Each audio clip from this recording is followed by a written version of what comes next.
Боротьба за повернення наших рідних як безкінечний шлях. Ми йдемо, а горизонт лише віддаляється. Дні, місяці, роки. Шлях – це процес, а не миттєва ціль. На цьому шляху десь зникають одні люди та зустрічаються інші. Ми крок за кроком чекаємо моменту вашої появи на нашому шляху, звільнені з полону герої. Бо ми йдемо до вас.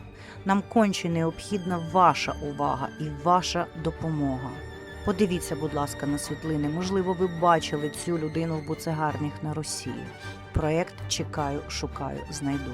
Ця медійна платформа шукає звільнених з російського полону та небайдужих людей. Щоб це відео якомога швидше дійшло до свого глядача, будь ласка, пошир, лайкни, прокоментуй і задонать героям сучасності на фронт. Купляй допомогу живим, щоб не купляти квіти мертвим. Давай врятуємо один одного. Низький уклін кожному.